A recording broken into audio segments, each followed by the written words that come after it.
Deus é bom. Será que nós podemos entregar um minutinho? Feche os seus olhos, ainda sentado. Qual é a expressão, qual é a palavra que surge no teu coração para glorificar a Deus? Será que você pode fazer isso por um minuto?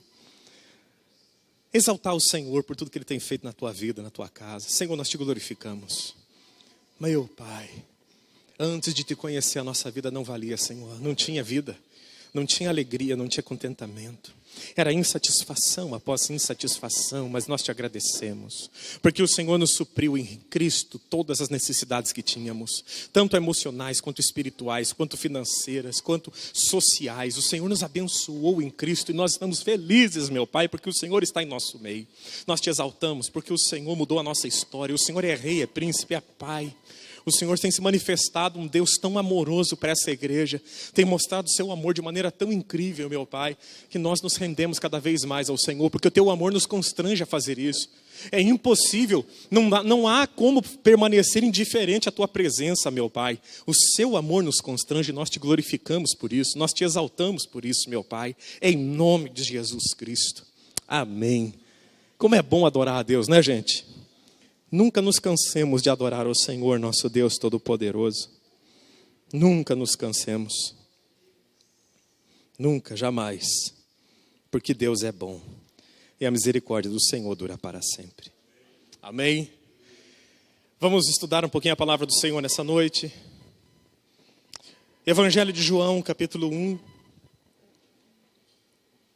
verso 17. Evangelho de João, capítulo 1, verso 17.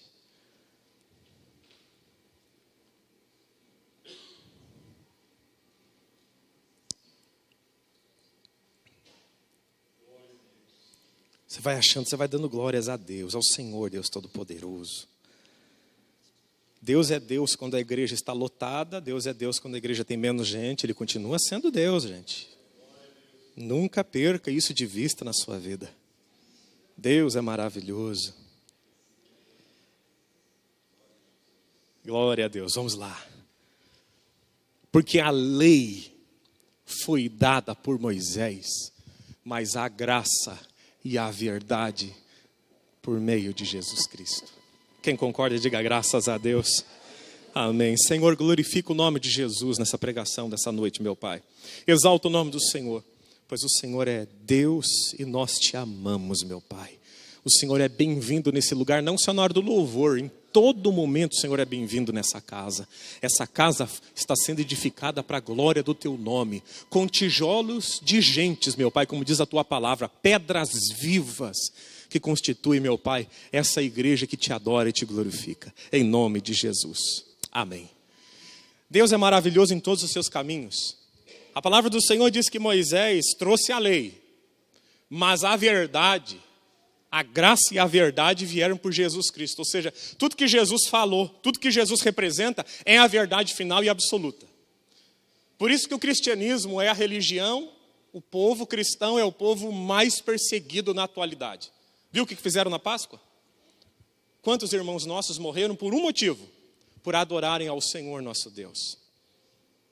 A perseguição aumenta em níveis globais. Enquanto no Oriente a igreja é perseguida com a vida, a perseguição física, no Ocidente a guerra é cultural. Tentam destruir a imagem de Cristo na nossa sociedade e na nossa mente.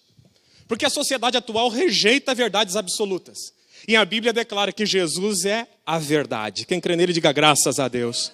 Tudo que Jesus falou e fala é a verdade e ponto final.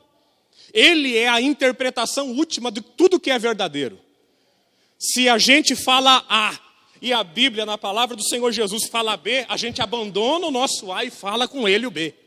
A gente abandona a nossa velha ideia para assumir a ideia que Jesus tem. Porque ele é a verdade. Quando Jesus andou pela terra, foi extraordinário. Jesus fez coisas lindas. E algumas palavras de Jesus, eu gostaria que fossem faladas para mim. Eu gostaria de um dia, ao longo da minha jornada de fé, Jesus falasse o que eu vou falar nessa noite. Que ele falou sobre outras pessoas, eu quero que ele fale sobre a minha vida. Jesus, uma vez, ele estava andando, e em Cafarnaum tinha um centurião. E ele tinha um soldado que estava doente. Quem lembra dessa história? Alguém lembra dessa história? Posso lê-la para você? Não é longa. A palavra do Senhor diz: quando Jesus chegou a Cafarnaum, é Mateus capítulo 8, verso 5. Um oficial romano, quem ele era? Romano. Se aproximou dele e suplicou: Senhor, meu jovem servo está de cama, paralisado e com dores terríveis. Jesus disse: eu vou lá curá-lo. Olha que interessante. Ele era um oficial romano. Ele não era judeu, ele não cria em Jesus no sentido de adorá-lo como Deus ainda. Mas ele reconhecia a autoridade de Jesus. Jesus disse: eu vou lá e vou curá-lo. E o oficial, porém, respondeu: Senhor, eu não mereço que entre na minha casa. Basta uma ordem sua e o meu servo será curado. Eu sei disso porque eu sou homem sujeito à autoridade. Tenho sobre mim a autoridade dos meus soldados. Eu só preciso dizer a eles vão, e eles vão, venham, e eles vêm. E se digo aos escravos, façam isso, eles fazem. Quando Jesus ouviu isso, ficou admirado. Um homem fez Jesus ficar admirado. E a resposta de Jesus para esse homem é que eu gostaria e quero ouvir ao longo da minha vida.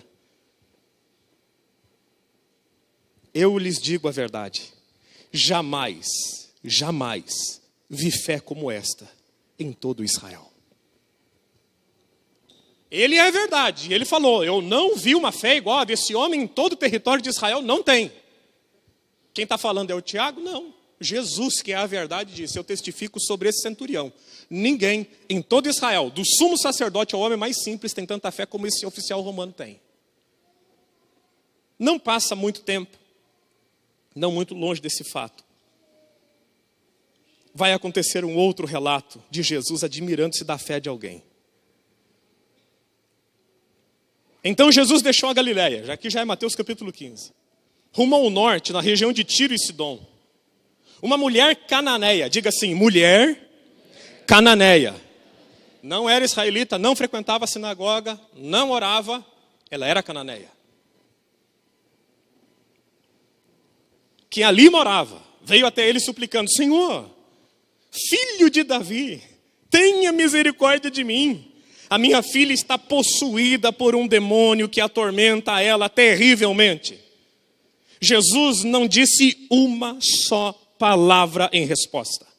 Então os discípulos insistiram com ele: manda ela embora, para não gritar atrás de nós.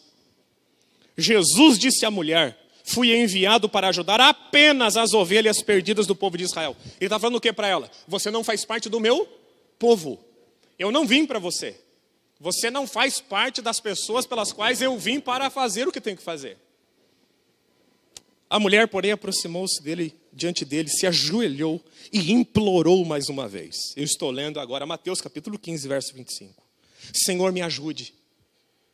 Jesus respondeu: não é certo tirar a comida das crianças e jogá-la aos cachorros. É verdade, Senhor, disse a mulher. No entanto, até os cachorros que comem as migalhas que caem da mesa, até os cachorros comem as migalhas que caem da mesa dos seus donos. Mulher, grande é a sua fé. Ele é a verdade, ele falou. Uma mulher cananeia, alheia às alianças, tinha fé grande.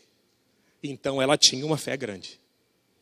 Jesus testificou isso sobre duas pessoas, dois personagens. O centurião romano e a mulher cananeia. O que eles têm em comum? Pode falar. O que eles têm em comum? Gentios. Que mais?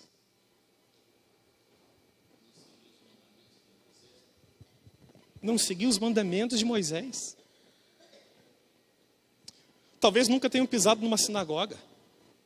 A mulher cananeia ainda conhecia um pouco de alguma história, porque ela chega para ele e fala: filho de Davi, que era comum Jesus ser chamado assim por seus discípulos em Jerusalém. Talvez alguém tenha passado por ali e tenha dito para ela. Mas Jesus disse: você não é do meu povo. Ele diz: você não é do meu povo. E de repente, Eu vejo Jesus olhando para um centurião romano e para uma mulher cananeia, ambos gentios. A palavra gentil é aquele que não é judeu, não fazia parte do pacto da aliança, do Antigo Testamento. De repente Jesus olha para eles e fala assim, fala assim, eu nunca vi uma fé igual a tua. Você pensa se Jesus sai. Imagine Jesus no nosso meio, ele sai ali na rua, passa uma pessoa que nunca falou do nome dele, manifesta uma fé e fala assim, olha, nunca vi no meio do povo crente uma fé igual a tua. Ó, tapa na cara. Foi o testemunho dele.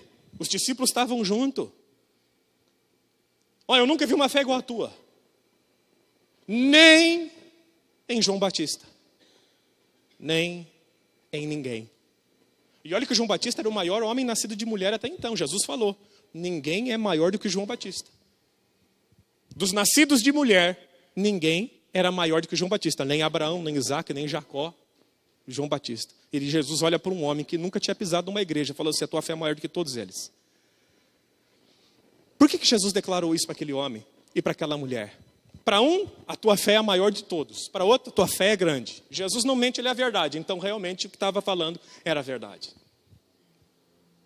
Eles eram alheios à aliança. E é isso que fazia deles manifestarem uma fé tão extraordinária. Quem quer ter uma grande fé, diga graças a Deus. Às vezes, a gente tem que reconstruir certas coisas na nossa vida. No nosso entendimento. Aquelas duas pessoas, o centurião e a mulher, manifestaram uma fé extraordinária em Jesus. Os dois obtiveram a resposta que precisavam. Eu olho para esses homens e admiro a fé desses dois personagens. Sabe qual era o segredo que eles tinham? O que fez com que Jesus olhasse para os dois e falasse assim, vocês estão acima da média. Um tem a fé maior de todas e a outra, a tua fé é grande, vocês estão acima da média. Eles não tinham, e aqui está o coração deles, eles não tinham no que se gloriar diante de Jesus.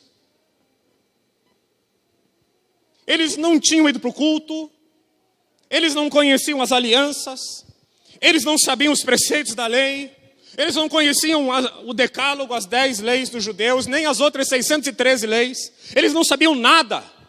Eles não tinham nada para dizer para Jesus, faça porque eu tenho moral para o Senhor fazer. Não, eles se apoiaram inteiramente na graça de Jesus. Como se dizendo, eu não tenho nada para te oferecer. Eu nunca fui num culto, eu nunca dei uma oferta, eu nunca dei um dízimo. Mas eu sei que tu podes fazer. Não pela minha capacidade, não porque eu sou alguma coisa, mas porque o Senhor é. E Jesus olhou e falou assim, é essa fé que eu quero. É essa fé que é grande. Essa fé é a maior de todas. Porque o jovem rico chegou para Jesus e disse, eu guardo os mandamentos. Chegou cheio de moral. E saiu arrasado. Os fariseus diziam, nós guardamos a lei de Moisés.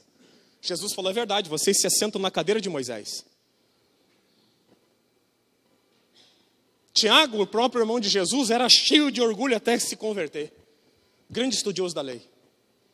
Mas esses dois personagens, eles tiveram que entrar numa nova aliança no seco. Qual que é a nova aliança? Crer no mérito de Jesus, não no nosso. Isso aqui era a pureza da fé daqueles dois. Senhor, se o Senhor olhar para mim, uma mulher cananeia, o Senhor vai ter certeza. Eu não tenho nada para te dar. Se eu for pedir com base no meu mérito, eu não tenho jejum para te apresentar, eu não tenho um estudo da Bíblia, eu nunca ouvi profundamente sobre o Senhor. Mas o que eu sei é uma coisa, o Senhor, pela sua graça, pode fazer. Favor imerecido, o nome disso é graça. Deus faz porque quer fazer, não porque alguém o obriga a fazer. O centurião falou assim, Senhor, não precisa, olha a fala dele. Eu não mereço que o Senhor entre na minha casa. E não era falsa modéstia, era a verdade. Ele dizia assim, eu não sou digno, pela vida que eu tenho levado, de que o Senhor entre na minha casa. Mas uma coisa eu creio, o Senhor pode fazer. Eles não tinham justiça própria.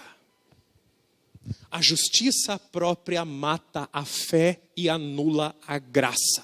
Porque se eu chego para Deus e digo, o Senhor tem que fazer porque eu tenho moral, eu acabei com a graça dele, eu não preciso da graça. Eu tenho que receber pelo meu mérito. E esse homem e essa mulher não tinham méritos alguns. Um, maior fé de Israel. O outro, uma grande fé. E os fariseus? Jesus olhava para eles e falava assim: vocês que estão cheios de justiça própria, que acham que são aceitos porque estudam muito a Bíblia, que acham que são aceitos pela obra de vocês, vocês percorrem o mundo inteiro para fazer um convertido à religião de vocês. E no final das contas, faz dele 2 vezes mais merecedor do inferno do que vocês mesmos. A justiça própria destrói a verdadeira fé. Vamos repetir isso? Diga assim: a justiça própria destrói a verdadeira fé. Não foi isso que aconteceu justamente lá no Éden também?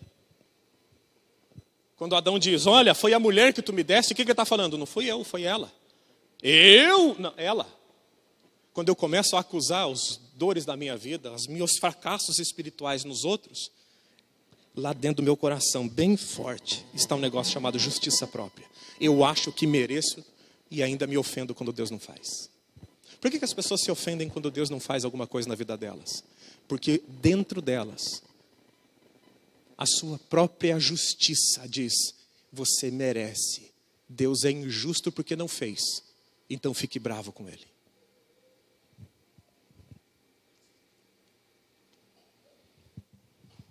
A lei foi dada por meio de Moisés, mas a verdade, a graça e a verdade vieram por meio de Jesus Cristo.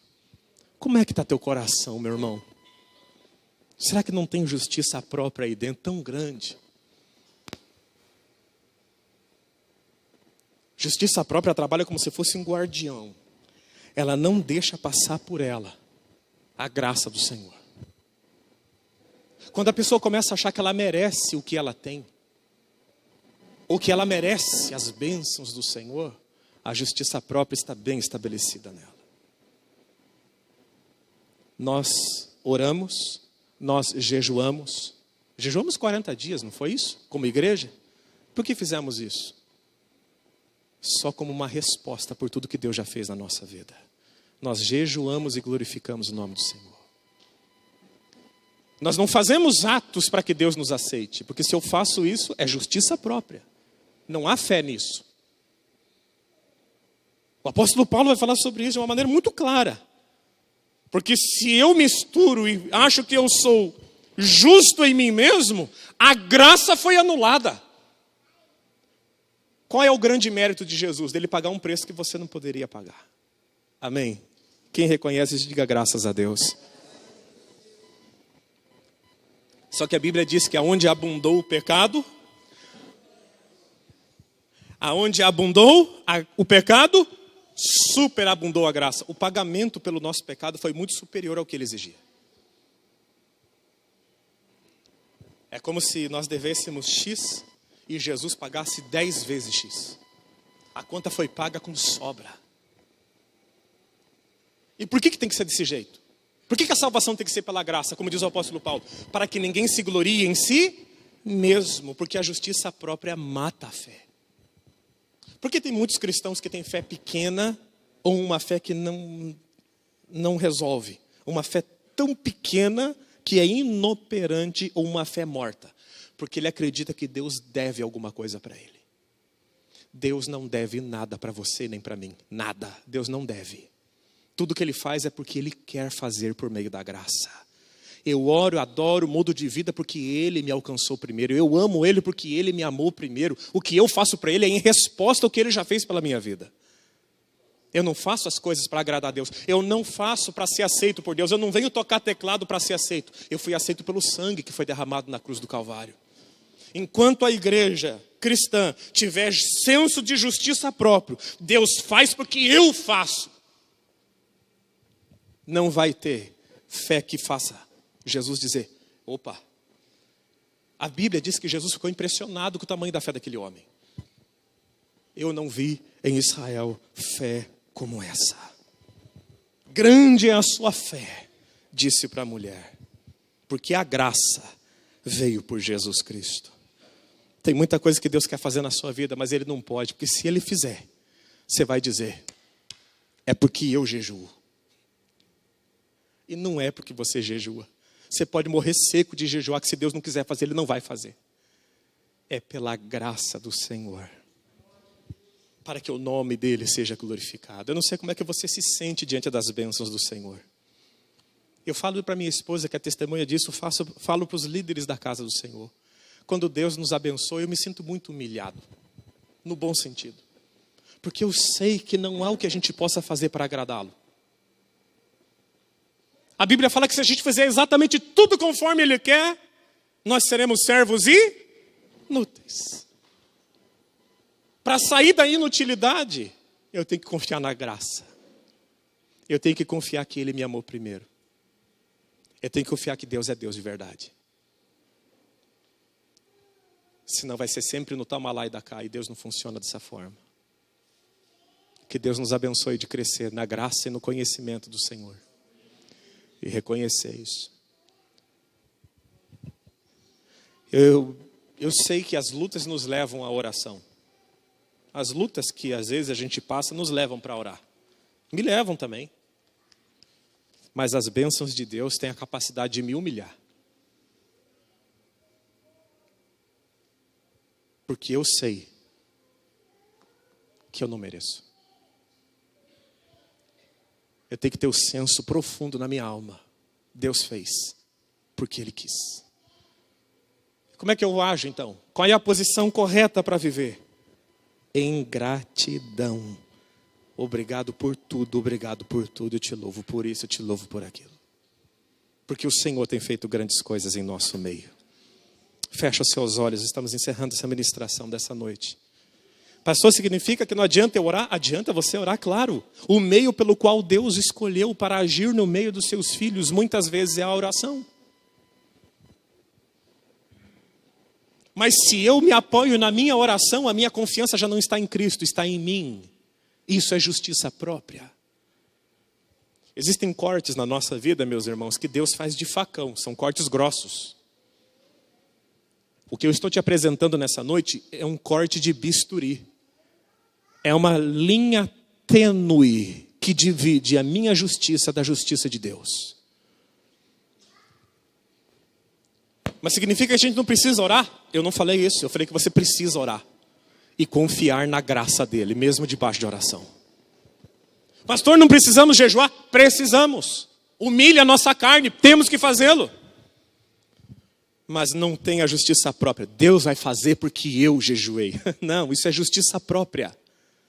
Não é graça. Se não é graça, não é favor imerecido. Se não é favor imerecido, a sua fé está se apoiando em obras. É lógico que a fé tem que ter obras. É a evidência de que ela está viva. Então eu não preciso ler a Bíblia? Claro que você precisa ler a Bíblia, porque é assim que vai acontecendo o processo de santificação e mudança de mente.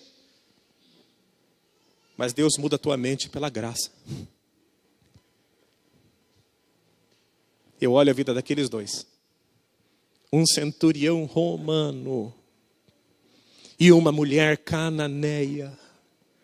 E Jesus diz, vocês estão acima da média. Eu quero andar nesse grupo acima da média. Eu não quero confiar nos meus talentos, nos meus diplomas, na minha oratória, na minha capacidade de persuasão. Não. Eu quero confiar na graça do Senhor. Ele é meu Pai, Ele faz muita coisa sem eu merecer. Na verdade, eu não mereço nada. Eu estava vendido para o pecado quando Ele me comprou. Eu não tenho mérito.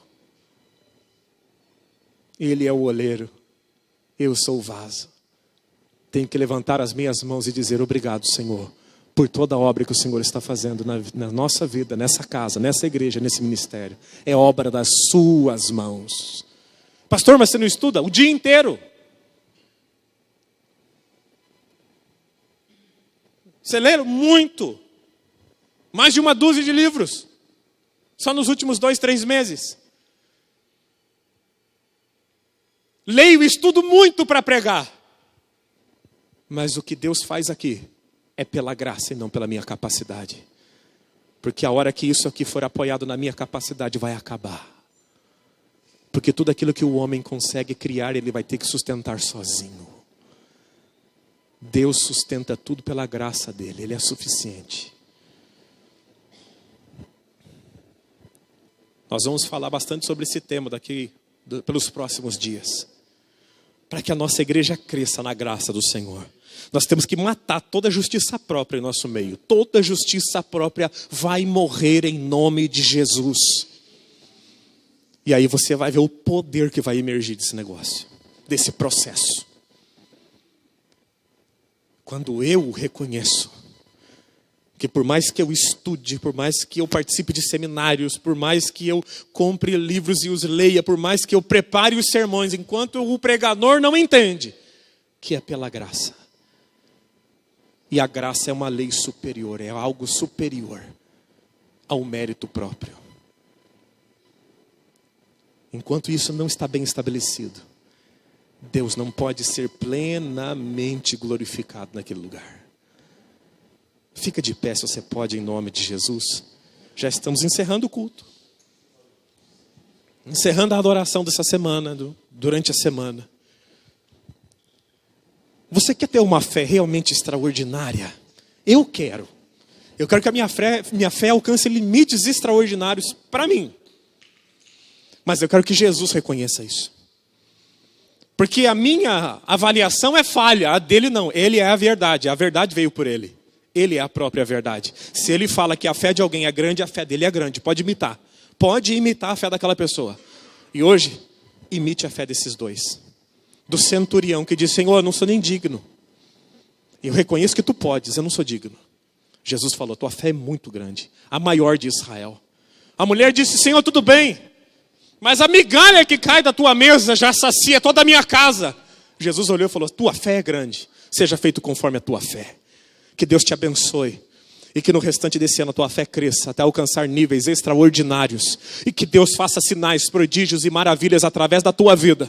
Usando a tua fé, na certeza de que você não vai se justificar diante dele. Que você não vai ter justiça própria. Que o orgulho não vai emergir no teu coração e dizer, é porque eu faço isso. É porque eu faço aquilo. Não. É porque Deus faz, é porque ele decidiu fazer. Eu oro, eu busco, eu jejuo, eu faço tudo isso. Mas quando a coisa acontece é porque a graça dele aconteceu. Eu oro porque eu preciso orar. Eu jejuo porque eu preciso jejuar.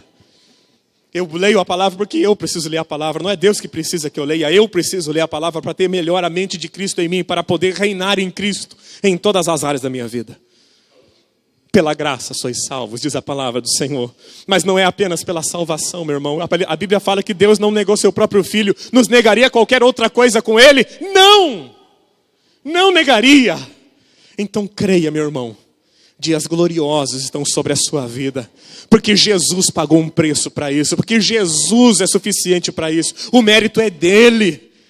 Ele não apenas salpicou você com o sangue dele, lavou você no sangue para te apresentar como santo e lavado diante de Deus, mas para cuidar de toda a tua trajetória terrena, para prover você em todas as áreas da sua vida, para que você seja abençoado em tudo que você colocar a mão, para que você seja luz no mundo e sal da terra em todos os lugares, representante genuíno de Jesus.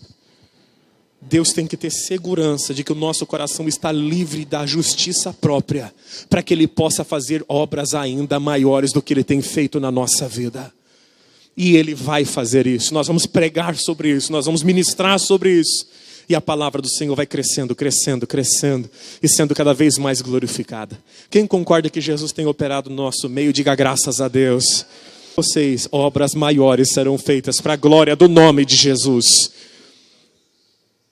Uma vez Spurgeon declarou, Moody declarou isso, encerrando. Moody pregou para 100 milhões de pessoas e ganhou mais de 1 milhão de almas para Jesus, há mais de um século atrás. E ele disse assim, eu ainda estou por ver o que Deus pode fazer na vida de uma pessoa totalmente rendida à glória dele. O que ele disse? Eu preguei para 100 milhões, eu preguei para milhões de pessoas. Preguei para 100 milhões de pessoas. Ganhei 1 milhão de almas para Jesus, mas eu ainda não vi o que é o poder de Deus ainda pode operar na vida de alguém que está totalmente entregue. Deus não revelou seu máximo sobre a humanidade ainda, meus irmãos. É tempo do fim, a grande colheita vai ser feita para a glória do nome de Jesus. E a grande colheita não vai ser feita com elucubrações teológicas, com raciocínios sofisticados, mas com a operação do poder de Deus, através de homens simples, do poder do Espírito Santo, sobre cada ministro dele, sobre a face da terra. Entre nesse mover, entre debaixo dessa palavra em nome de Jesus nessa noite. Quando toda a autossuficiência, quando toda a justiça própria morrer, a glória da graça que vai se revelar em nós será tão poderosa e vai ter um efeito tão glorioso nos céus e tão destruidor no inferno, que as multidões serão salvas para a glória do nome de Jesus. E ninguém vai dizer, foi porque eu preguei, foi porque eu jejuei, foi porque Ele fez, porque Ele aconteceu, Ele é Rei dos Reis, Senhor dos Senhores. Eu quero orar nesse sentido agora em nome de Jesus. Antes de fazer a oração final, quero fazer a oração sobre a palavra. Será que não há justiça própria no seu coração? Você se acha merecedor de certas coisas, que é justamente a trave que te impede de receber um nível superior de glória na sua vida. Sonda aí o teu coração. Vê se tem um caminho mau dentro do seu coração agora nesse aspecto. Você precisa de um tempo. O que está dentro do teu coração? Se tiver lá dentro, Deus vai te abençoar e vai matar essa desgraça dentro do seu coração. Esse câncer que mata a fé de muita gente, se achando superior. Eu mereço porque eu sou isso, sou aquilo. Não, filho, pela graça. É Ele que faz, o mérito é dEle, para a glória dEle. Vamos orar ao Senhor. Deus Todo-Poderoso, a Tua palavra foi ministrada nessa noite. Eu te peço em nome de Jesus que ela entre no nosso coração. Porque se entrar apenas nos nossos ouvidos não vai surtir efeito algum. Penetre no nosso coração, meu Pai. Em cada área da nossa vida, se houver, meu Pai, um sentinela lá dentro chamado justiça própria, mata ele, arranca ele de nós, meu Pai. Para que a Sua glória se aperfeiçoe na nossa fraqueza. Pois a Tua palavra diz para Paulo, a minha graça te basta. E isso serve para nós. A Tua graça é suficiente. O que o Senhor é poderoso para fazer é o suficiente. O Senhor não precisa da minha ajuda. O Senhor não precisa da nossa ajuda, do nosso empurrão. O Senhor é Deus por ser Deus por si mesmo. Abençoe-nos, meu Pai, e destrua toda a justiça própria dentro do nosso coração, porque ela invalida a fé e anula a graça e faz com que vivamos numa aliança inferior. Pois a Tua palavra diz no livro de Hebreus, Cristo é mediador de uma aliança maior e mais gloriosa. E é essa aliança que nós queremos viver no casamento, nas empresas que trabalhamos, na igreja que congregamos, nos relacionamentos, em tudo que fizermos. Queremos uma glória superior. Oramos assim, em nome do Senhor Jesus. Quem concorda, diga graças a Deus. Agora eu vou orar por todos que estão aqui nessa casa. Você vai sair daqui hoje com as suas mãos cheias das bênçãos do Senhor. Você consegue crer nisso para glorificar Jesus antes de que isso aconteça? Você não vai sair daqui de mãos vazias. Além da ministração espiritual, Deus tem outras bênçãos para derramar sobre você. E essa é a oração final. Só quero lembrar aos irmãos que no domingo nós teremos culto de jovens, às 18h30. Não é culto de jovem, culto organizado por jovens. Eu estarei ministrando a palavra. Os jovens estarão organizando louvor e todas as demais funções do culto. Venha, apoie o Ministério de Jovens. Vai ser um culto equilibrado e abençoado debaixo das mãos do nosso Senhor e Salvador Jesus Cristo. Você vai ser muito edificado. Não será uma bagunça, será edificação da igreja do Senhor Jesus. Venha nesse domingo e seja muito mais abençoado em nome de Jesus. Pai Todo-Poderoso, agora encerrando esse culto e glorificando o Teu nome, meu Pai. Eu creio que o Senhor tem grandes bênçãos para derramar nas nossas mãos. Há pessoas diversas aqui, cada um veio com o seu propósito, cada um veio com um coração diferente na Tua presença. Alguns vieram com um coração cheio de gratidão, porque o Senhor já deu tudo que eles precisavam. Outros estão buscando bênçãos familiares, bênçãos sentimentais, bênçãos financeiras. E tudo isso é legítimo diante do Teu altar. Em nome de Jesus, encha a mão da Tua igreja de bênçãos preciosas, meu Pai. Não pelo mérito deles, mas pelo Teu mérito, porque o Senhor é poderoso para fazer. Em nome de Jesus, estenda a Sua mão sobre cada vida, cada família, meu Pai. Pai, aqui unida ou representada, enche a nossa casa do gozo, da alegria, da paz do Espírito Santo. Que o Senhor faça os nossos relacionamentos serem amorosos, afetuosos, cheios da graça do Senhor. Meu Pai, entra com abundância, meu Pai, e prospera o teu povo financeiramente. Que nada falte à tua igreja, que tudo seja em sobra, até para dividir com quem não tem nada. Abençoe, meu Pai, a intelectualidade do teu povo, que eles produzam muito bem nas suas empresas e sejam muito bem remunerados por isso. Coloca na mão de cada um, meu Pai, a excelência do trabalho, para que a obra das mãos deles glorifique o teu nome lá no trabalho. Que eles sejam homens e mulheres de Deus, sacerdotes do Deus Altíssimo, entregando um bom trabalho nas suas empresas e glorificando o nome de Jesus. Eu te abençoo pelo poder que há no santo e poderoso nome de Jesus. Que o Senhor te enriqueça, te abençoe. Que o Senhor abra os teus caminhos e faça você prosperar em todas as áreas da sua vida. Que o Senhor te acompanhe, te guarde, te livre de toda a artimanha do diabo.